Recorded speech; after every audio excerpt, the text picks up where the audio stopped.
Tires are expensive, especially if you have to frequently replace them due to irregular tire wear.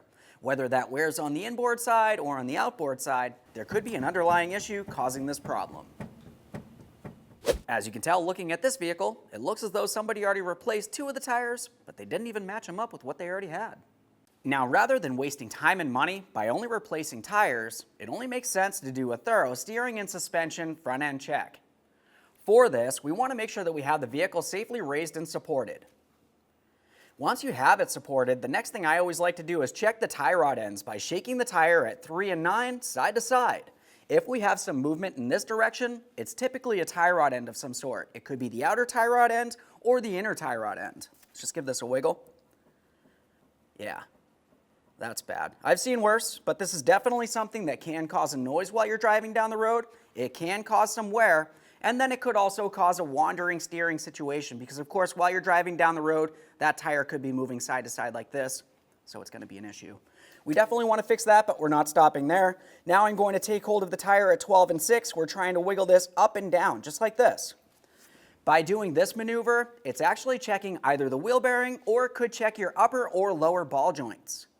On this particular vehicle, it has a lower ball joint, but it does not have an upper ball joint for me to pay attention to. So that's one less thing, but your vehicle might have one, and you definitely want to pay attention to all of these parts. Now that I know that I don't have any movement up and down, but I do have a little bit side to side, I want to continue on with my inspection here, and this time we're really focusing on the wheel bearing. For this, pretty simple. Go ahead and take hold of that tire. We're going to give it a little spin.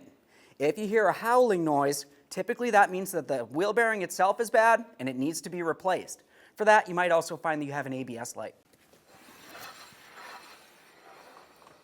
Well, I got a little bit of brake noise there, but that's really not something that we have to worry about. Of course, once we do have the wheel off, when we're thoroughly inspecting that front end, we can have a quick look at those brakes as well. Okay, so now that I have the wheel off, I have a clear view of the entire steering and suspension on this side of the vehicle. Of course, once we do figure out what we need, we're going to order it from 1A Auto, possibly even as a kit, with everything that we need. Let's continue on with our diagnosis. Now, since we know we had movement side to side, I mentioned that we want to make sure we check our inner and outer tie rod ends. We're checking for movement at each one of the ball and socket areas. For the outer tie rod end, it's right out in the open here. Just go ahead and give it a wiggle.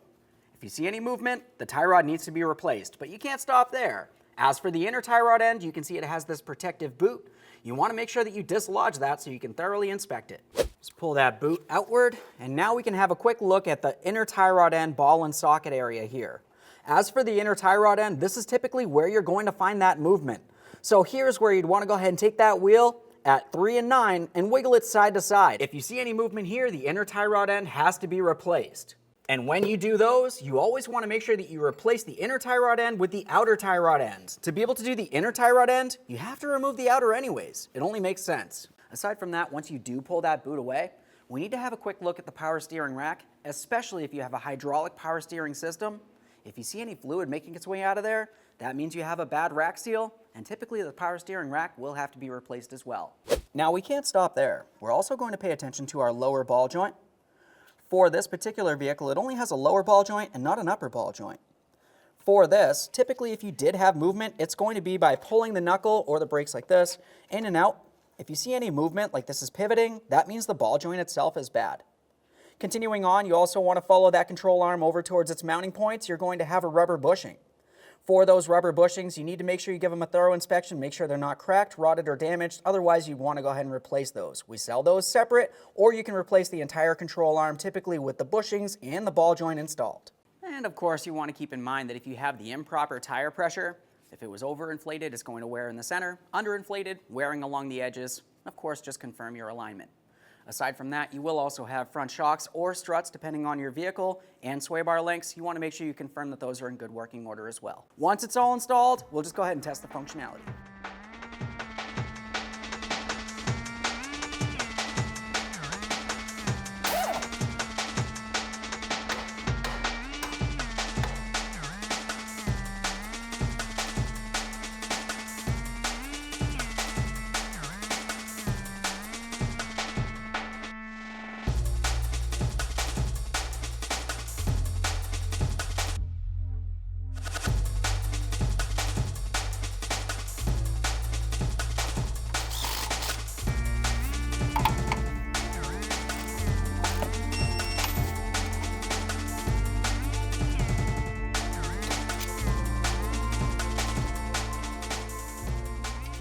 now at this point, I've finished installing our brand new parts from 1A Auto. Let's just do one more quick front end check.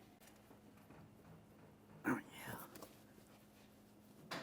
That feels perfect. The last thing we need to do is go ahead and take this vehicle for a road test down to our local alignment shop. Thanks for watching.